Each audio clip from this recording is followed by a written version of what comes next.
JP वालों ऐसा करो, एकदम से छाती पर लात रखो और कच्च से कलेजा निकाल लो फ्रीडम ऑफ स्पीच का। और इतना ही नहीं, फिर डिक्टेटरशिप ले आओ और इसके बाद जैसा मन करे वैसा करो, जो मन करे वो करो। अंधभक्तों को तो समझ में नहीं आएगा, लेकिन अभी जो बीजेपी सरकार कर रही है वो फ्रीडम ऑफ स्पीच का कलेजा निकालने जैसा ही है। जैसे मीडिया को खरीदना, लोगों का इंडिया में अकाउंट बैन करवाना, अकाउंट तोड़वाना, आईटी एक्ट के जरिए वीडियो डिलीट करवाना और इतना ही नहीं, पैसा देकर अपनी तारीफ में हाई प्रोडक्शन के साथ 4 घंटे की प्रोपेगेंडा वीडियो बनवाना।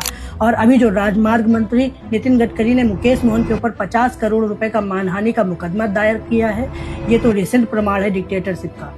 मुकेश मोहन के साथ क्या हुआ है उसे मैं थोड़ा बताने की कोशिश करता हूँ। जैसे मैं या हम जैसे creator NCRB, NITI Aayog, trusted news articles या फिर ट्रस्टेड मैगजीन के डाटा के बेसिस पर न्यूज बताने या फिर जिन गंभीर बातों को सरकार ने हमसे छुपाने की कोशिश करी है उन्हें सामने लाने की कोशिश करते हैं। वैसे ही मुकेश मोहन ने भी द कारवां मैगजीन से पत्रकार कौशल श्रॉफ की रिपोर्ट के आधार पर नितिन गडकरी के परिवार से जुड़ी रैम्बल एग्रो एंड फूड्स नाम की कंपनी द्वारा बीफ निर्यात करने की बात सामने लाने की कोशिश करी थी, जिस रिपोर्ट में महाराष्ट्र पुलिस द्वारा एक ट्रक जब्त किए जाने का जिक्र था और उस ट्रक में गौमांस होने का भी आरोप लगा था।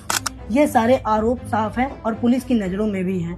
इसीलिए डरे हुए डिक्टेटर की पार्टी से डरे हुए नेता नितिन गडकरी, जिनकी खुद कुल संपत्ति 28 करोड़ है, उन्होंने द कारवां मैगजीन के ऊपर केस फाइल न करके मुकेश मोहन के ऊपर 50 करोड़ रुपए का डिफेमेशन फाइल शूट कर दिया। अब आप पूछोगे कि द कारवां मैगजीन के ऊपर केस फाइल शूट क्यों नहीं किया? वो इसलिए क्योंकि द कारवां मैगजीन के पास सारे सबूत होंगे और अगर द कारवां मैगजीन को कोर्ट में लेके जाते तब बड़ा पछताते। नितिन गडकरी के बेटे निखिल गडकरी CIN एग्रो के पीछे रैम्बल एग्रो द्वारा बीफ निर्यात करके कमाया सारा रुपया धरा आते। लेकिन मुकेश मोहन के ऊपर केस करना आसान था क्योंकि मुकेश मोहन कहाँ सबूत इकट्ठा करते फिरेंगे।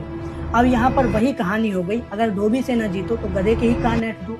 और एक कान ऐंठना कोई नॉर्मल सी चीज नहीं है, ये हर एक क्रिएटर और हर एक एक्टिविस्ट के लिए साधारण सा संदेश है।